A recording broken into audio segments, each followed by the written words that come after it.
tradition of John Adams when Adams defended Captain Preston from firing into the British citizens and into the Bostonians at the Boston Massacre. He is a lawyer in the tradition of Abraham Lincoln when Lincoln represented Duff Armstrong. Albert's represented, is it okay, John Gotti, among others. That you did not add. And I want you to know that what he says is an inspiration to all of us. He represented, back in 1973, they had a riot up there at the Pine Ridge Reservation, South Dakota. That's where one of the Sioux reservations. And when they had the riot, only one lawyer in the whole state of South Dakota that would get involved with that. Everybody was intimidated by the fact it happened out there, and there were going to be some ugly things occur. And this was at a time, most of you don't even remember this, when the American Indian movement was on the warpath. And those guys were on the warpath, believe me. So they called the National Association of Criminal Defense Lawyers and said, we need some lawyers. At that time, were there 20 members of the... Maybe 30. 30 members. And Albert went out there and spent a year in that, doing what was right, representing the people that needed a lawyer. Today, he's going to talk to us about being a lawyer, what our duty is, and what our responsibility is. So I want all of us to welcome the best lawyer that I know, Albert Krieger.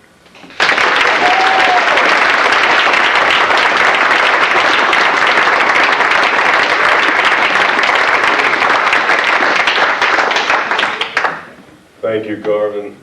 Thank you very much. And if I had any prepared remarks, they're long gone. I'm literally stalling. I'm trying to. I confess to that. Oh, it's nice to be flattered. It's something else again to be flattered by such as Garvin. He does not need any remarks from me. You've just seen it for about 25 minutes.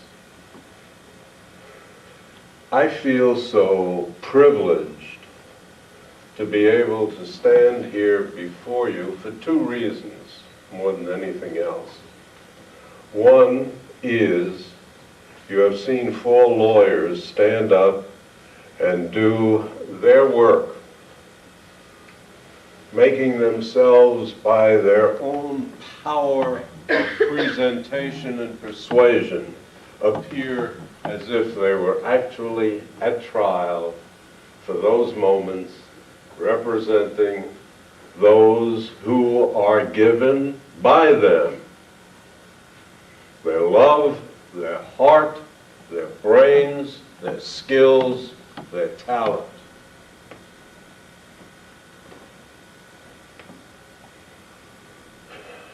Not only do they do that, they do it so well. And those self-same four people are here to share with you what they have learned over the years, what they have assimilated into their powers of presentation and persuasion, so that you may profit from it and leave here as better lawyers. They don't do it for their self-satisfaction or to stand up here at some time and be applauded. They do it primarily for their love of the law, not as some abstraction, but how the law leads to justice. And by leading to justice, each and every one of them fulfills an oath, perhaps unexpressed, but real none the same. An oath that each dedicates his or her life to vindicating, to bringing to life, to making breathe and act our concepts of ordered liberty, of individual right. And without persons such as you saw here this morning, and whom you have met in your 2 weeks here, liberty would have long since withered and died. Just look at our history. I read recently, and in truth I don't recall where I read it, but I read it. I wish I had thought of it to say it myself. The only thing we learn from history, is the quote, is that we don't learn. So here we are in the year 2007, and we find ourselves fighting in our legislatures, in our courts, as to the existence of the writ of habeas corpus, and to whom it applies, how it applies. Is it the great writ that was incorporated some, 800 years ago on the fields of Runnymede and the Magna Carta? Or has it too paid the price of time and no longer has the effect and the support that it did once? Well,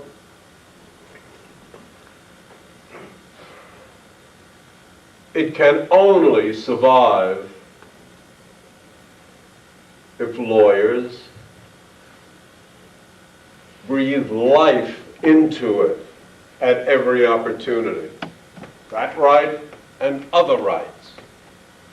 Here we're living at this time, and there are 300 some odd human beings stuck in a hellhole in Guantanamo. And in the labored judicial procedures, legislative procedures, the result is that they stay in a tropical hellhole, and we live our good lives, except for the lawyers who are struggling to bring right out of injustice. And who are the lawyers? They are the same as each and every one of you, but they are in a different geographical location. They are where the fighting is. And they fight. And if you think that this operates on a field differently from the ones you walk, you are 100% dead wrong. When our executive department chose to construct its commission courts and put together a set of rules which were so bad, so lacking in justice concepts, that they didn't last as drafted a year. Who fought for the change? Who brought to the public notice the injustices that were present there? It's lawyers. The same as you. I remember clearly meeting of the House of Delegates of the American Bar Association on the 40th anniversary, no less, of the Gideon case. And those who were confined in Guantanamo at that time were being denied counsel. So you would certainly think, again, the historical image, that 40 years of Gideon would have taught persons such as Attorney General Gonzalez, who was then advisor to President Bush, and John Yoo, who's a professor teaching people his sick and warped ideas of what our Constitution provides. You would think that they, 40 years after Gideon, would know that square one is that anyone, everyone, regardless of race, color, or creed, if detained by United States power, is entitled to counsel. There is no question about that. And yet, when the resolution came before the House of Delegates of the American Bar Association, oh yes, that resolution providing for counsel passed, but I will tell you who led the fight. 3 defense lawyers who seized the historical moment and vindicated the right to counsel. Are there other instances? Oh yes, we can turn the pages of history. One stands out in my mind. Less than 3 years after General Custer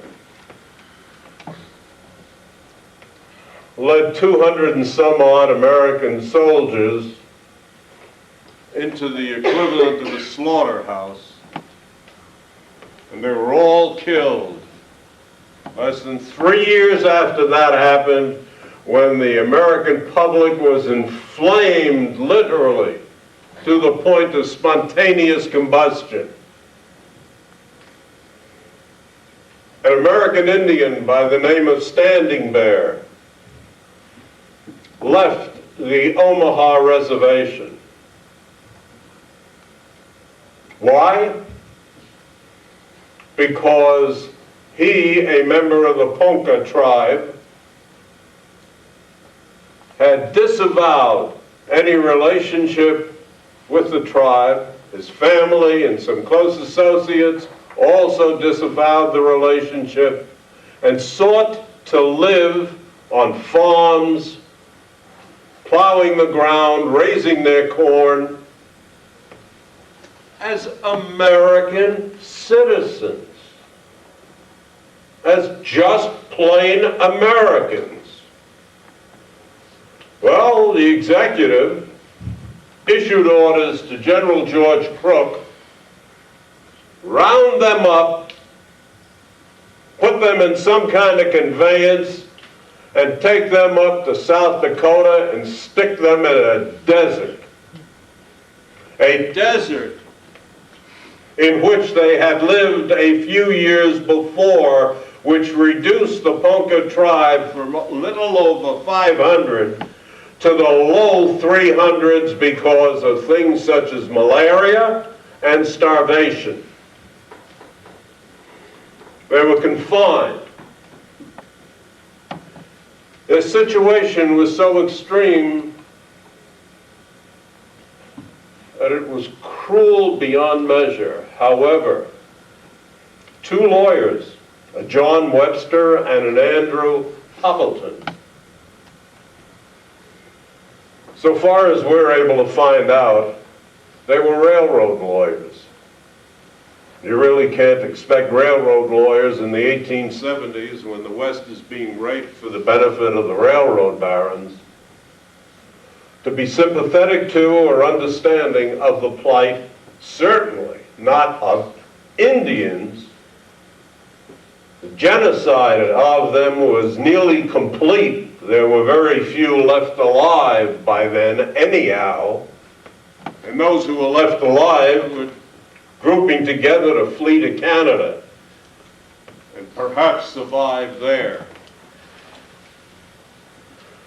Well, these 2 lawyers were so impressed and so sensitive to the plight of Standing Bear and his group that they brought a writ of habeas corpus before the federal court sitting in Lincoln, Nebraska. The government promptly resisted on the grounds that the Indians were not persons. Conceive of that. They were not persons. And you know what's something else? Our American judicial history at no time had a decision that found the American Indian a person who could benefit from the writ of habeas corpus. The matter comes on to be heard in front of a Judge Dundy. And Judge Dundy takes argument.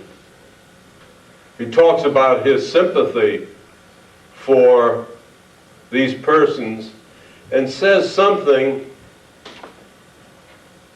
to the effect that we all are subject to the law. None of us, as Garvin pointed out earlier, are above the law, and that the law must be followed, but there is no law. And looking back historically, he finds that under English law, to which we look when we know nothing else, we find that the following is what he learned.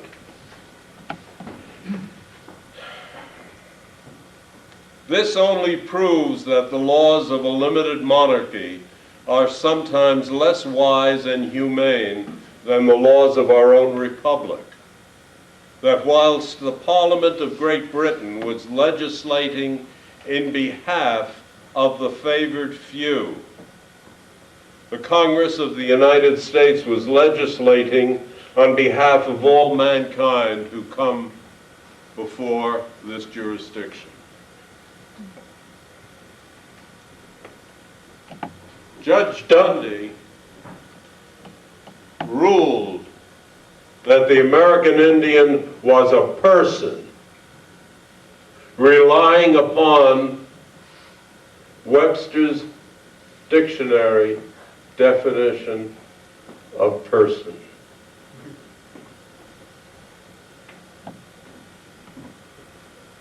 I must digress. Some of you know because I have said it to you, that my youngest daughter is a judge in Miami-Dade. And I spoke at her investiture.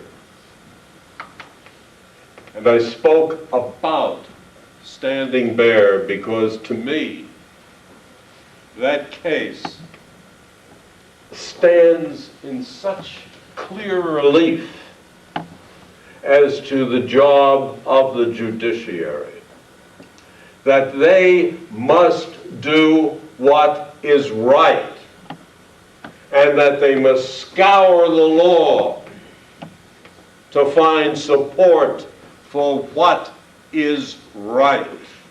But their guide is what is right.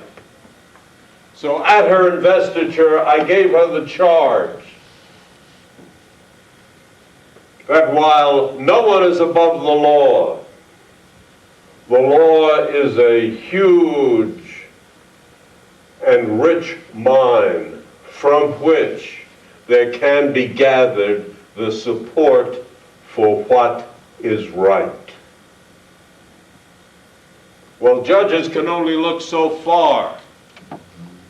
It's up to you and you and you to find how and where. I'm going to impose upon your time. I'm going to tell the Wounded Knee story. Yeah. And I apologize to those who have heard it 40 or 50 times. Maybe we can do it in chorus.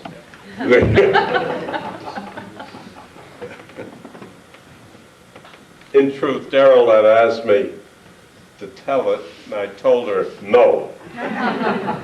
I didn't want to. And the reason I didn't want to is that it brings up some emotional byplay and interplay. There was a ceremony at the Florida bar on June 29th of this year, and I was so fortunate, so blessed as to be honored in that ceremony. But what was the most moving moment of it all was that the judge in front of whom I tried the Wounded Knee cases, the federal judge, came to make the presentation. There's a message in that. Let me tell you what happened. As Garvin has indicated, no counsel for 150 defendants. No counsel. No lawyer in South Dakota would undertake the representation of these literally destitute, abused people charged with various violations of the Assimilated Crimes Act. Federal felonies looking at serious time in a community where the judges, the couple of judges in South Dakota were disqualified. Amongst the grounds were that being at parties and laughing and agreeing with remarks that Custer was right and we should have got every one of the red niggers, quote unquote. Federal judges, not in ancient history, in the 70s, not so long ago, in all of your lifetimes. National Association of Criminal Defense Lawyers gathered some 30 of us who volunteered to try the cases.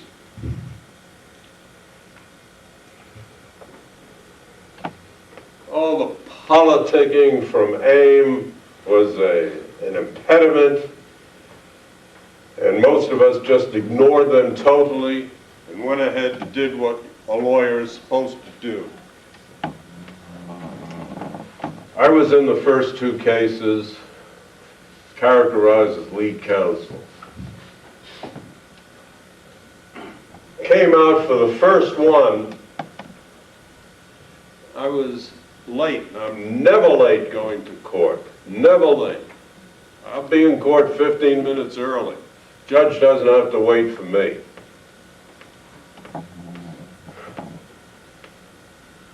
This day I'm late. Blame it on then Western Airlines. They were late. I come into the courtroom, very large courtroom on the second floor of the post office and courthouse in Sioux Falls, South Dakota.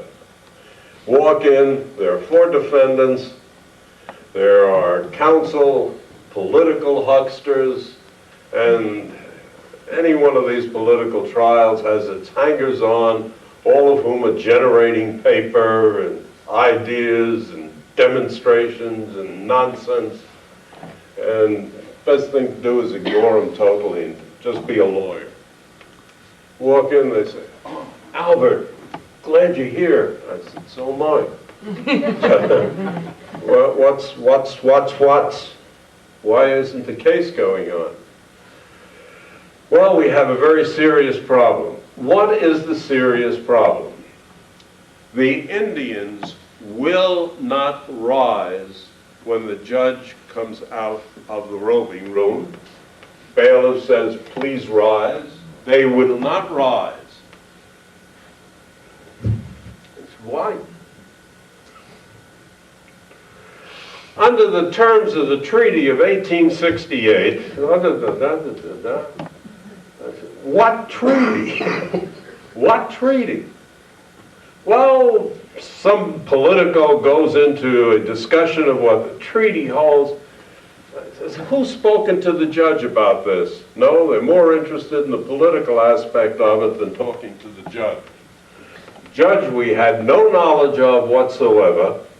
He was a Nixon appointee, so needless to say, our thoughts about him were not the friendliest.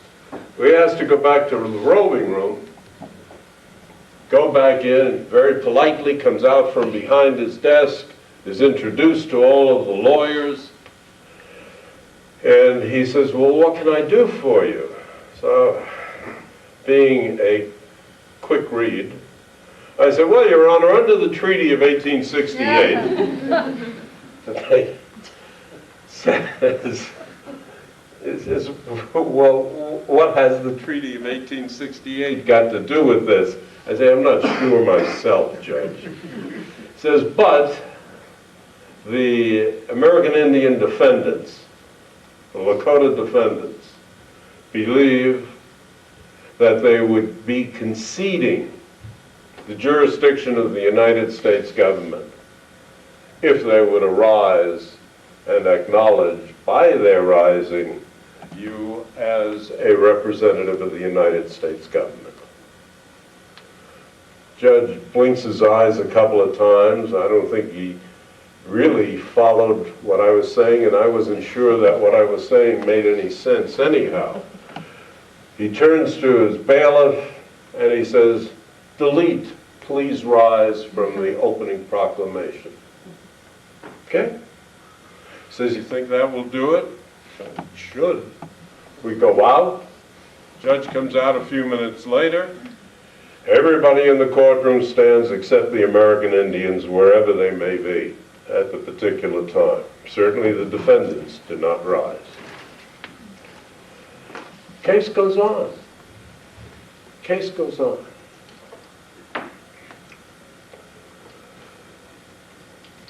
About a couple of months into the trial, our defense has certainly been not one dealing with the real issues as to whether they had received stolen property. We weren't thinking about that or didn't want to discuss it. We learned that the traders, those who operated the trading post at Wounded Knee, had acted for years in violation of the CFR's Code of Federal Regulations, which govern the relationships between the trader and the Indians. And supposedly they were monitored by the Bureau of Indian Affairs. Well, for instance, there were not supposed to be any credit transactions at any time in any transaction on the reservation. No credit. Well, if this bottle was sold in the trading post, it might well be that the Indian purchasing it didn't have the, 69 cents for it. Would be extended credit. The credit would be computed. So help me goodness, at the rate of 75% a week. They would lend money to the Indians, lend $1, and take 75-cent interest payments when the aid checks would come to the post office, which was part of the trading post operation. No transactions in religious artifacts. Everything that they had that spoke of their culture was for sale in the cases in the front room of the trading post. And so forth and so forth. We were so outraged at the destruction of a culture and the failure of our government to monitor what the Bureau of Indian Affairs was not doing and what should have been doing, that we made a motion seeking dismissal of the 150 indictments on the basis of egregious misconduct by the United States government. Judge took it under consideration.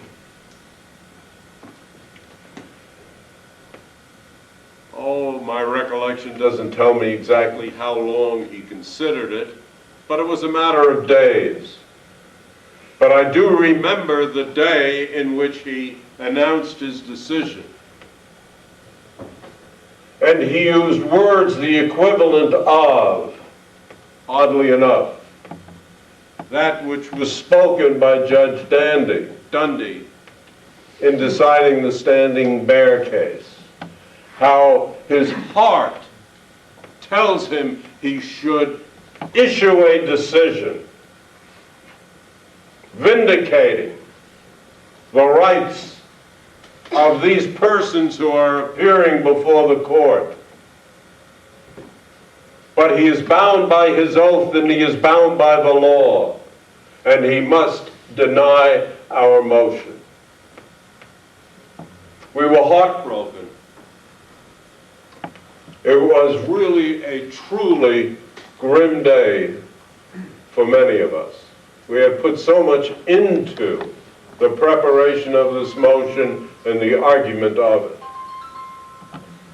You want to talk to my wife?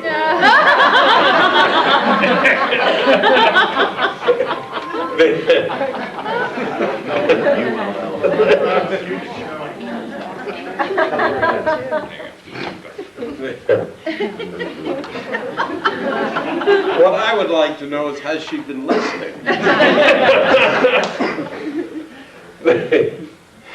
As I said, we were heartbroken, and maybe it was the following Monday, a case involving 3 Lakota who had participated in some drunken disorder in Custer, South Dakota, went to trial in Sioux Falls. And not surprisingly, when that case was called, judge came out and they wouldn't rise. Judge stopped as soon as he got on the bench, said to the lawyers, "Get your clients up." What can we do? Judge said, "I'll give you 1 day to get your clients to act appropriately in this courtroom," and storms off the bench. The following day is a reprise. It is exactly the same. He comes out, they will not rise. Judge, acting like some idiot judges do, says, "You will get your clients up or you will be held in contempt." The next day, lo and behold, judge comes out, and I don't do this in a mocking fashion, but I'm telling you the way it was. The Indians sit there like this, not moving. He tells the judge, aptly named Judge Bottoms, tells the deputies, "Get them up!" Call them deputies, call them stormtroopers. Wielding clubs, they went to the bench for the defendants and beat them. 2 men and a woman. Beat them to the extent that one's eye popped out. Ribs were broken. Bruises you heard described this morning were insignificant by comparison. Their screams were heard down in the street. People gathered, there was a riot, and that courthouse was wrecked. Was wrecked.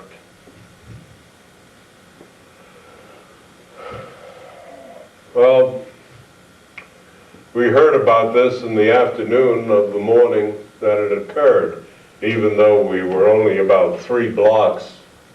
We were in the federal courthouse, they were in the state courthouse.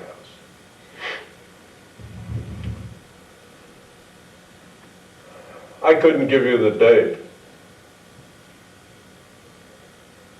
but I want you to think of the circumstances. We're in South Dakota. You can gather the temper of the times. You can understand the fact that we white eyes were a bit ill at ease concerning the attitude of the Indians. Well, you talk about your worst nightmare. We come into the courthouse, as I told you, I get there early. I'm 15 minutes early. And sitting there at the fence table, the other lawyers get in. It was a gray day, it was cold, there may have been some snow in the air. We're on the second floor, as I said, when there's the pounding of feet. And the big double doors about where Darrell is standing. We're at the fence table over here, government's over there. Multiply these seats probably by 2. The doors burst open, and Lord save us, the Indian braves had arrived. Bursting through that door were roughly 150 Sioux braves dressed in conventional garb, vests in spite of the weather, braids with the rabbit hair plaited into their hair, porcupine quill vests. They burst into the courtroom and took seats out in the audience. Took seats out there. I turned to my client and I said, "What is going on?" And for once, and only once, in the many months I was out there, was I called by my first name. She said to me, "Albert, don't worry." Well, let me tell you,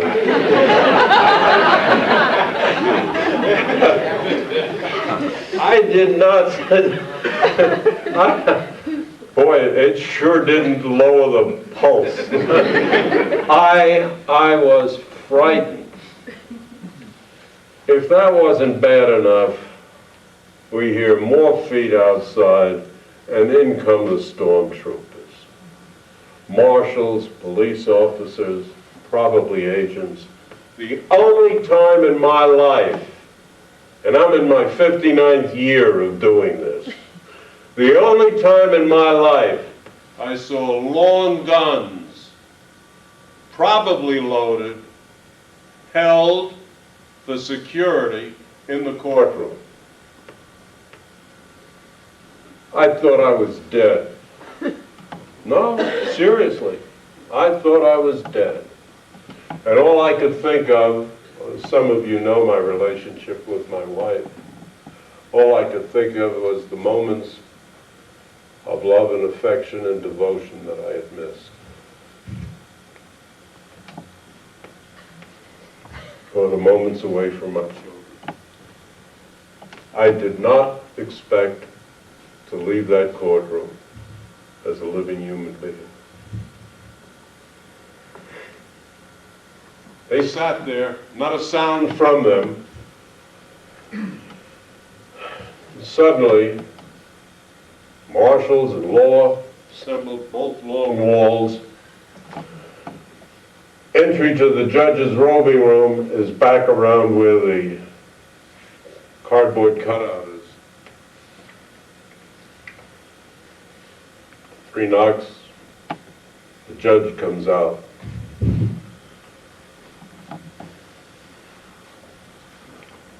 He walks out. He's going to the bench over there.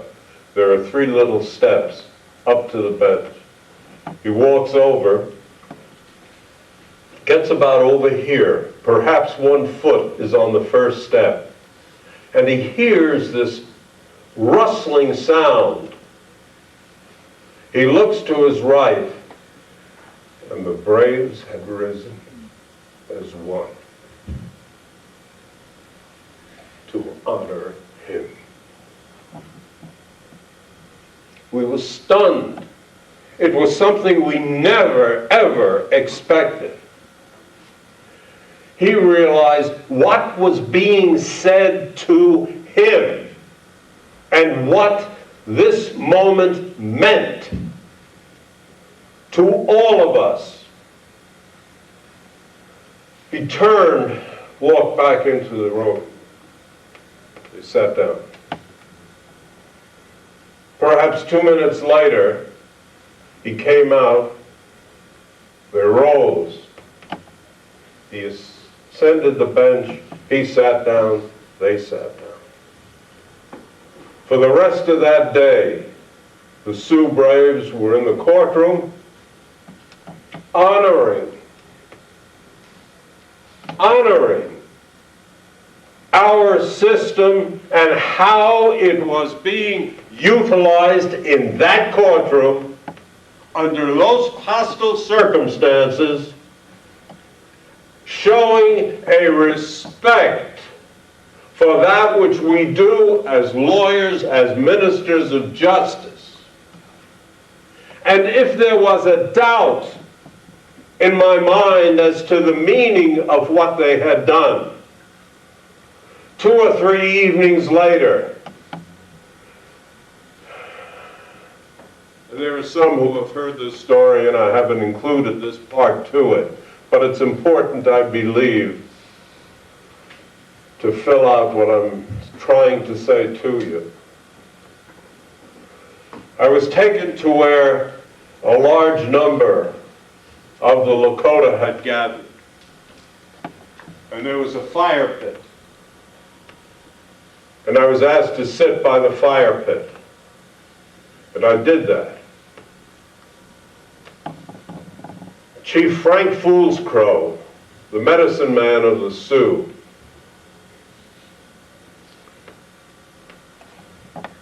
came over, stood by me, brushed me with the feather of the golden eagle.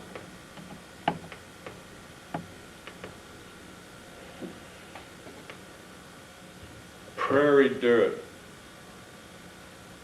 fell from his hands. A pipe was lit and passed to some of the chiefs, Frank Foolscrow, myself, with the smoke being blown to the 4 winds.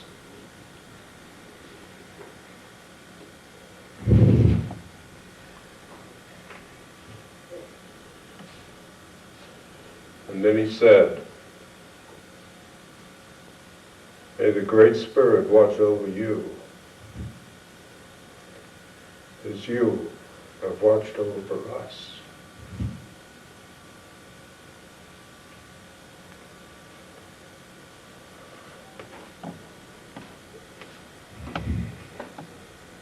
That moment comes alive to me today as if it were occurring now. It has been the fuel for my fires ever since. That I know that each and every one of us, who are we? My good gosh, at that time, a Jew from Miami is sitting at a fire with a Sioux chief. I mean, try contrasts.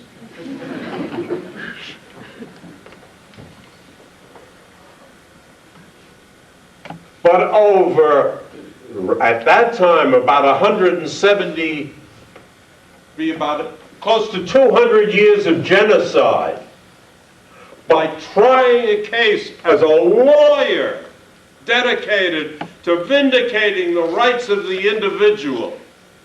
We built a bridge over the genocide to where there would be relationships and contact and respect and understanding for that which we do, which is good, by lawyers. By lawyers.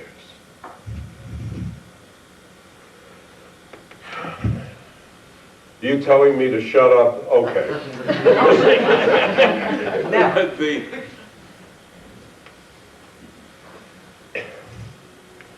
Let me share something else with you. Each and every one of us who have been, quote, faculty, have said that this group is unusual and special. And you are. Very much so. And if, as a result of something that we have shared with you, we have told you, we have done that you have seen, such as what happened this morning with the demonstrations that you saw, which were magical, you, when given the opportunity, can carry the burden of the criminal defense lawyer into the fire and temper and harden our rights. That everything that we have done, and thank God for you, Darrell, that everything that we have done, every moment we have expended, every effort we have made, has been more than worthwhile. I know this. You will do it. You will do it. It's been my privilege to meet some of you. Unfortunately, only about half. But it's been thrilling. It's been wonderful. Hope to see you.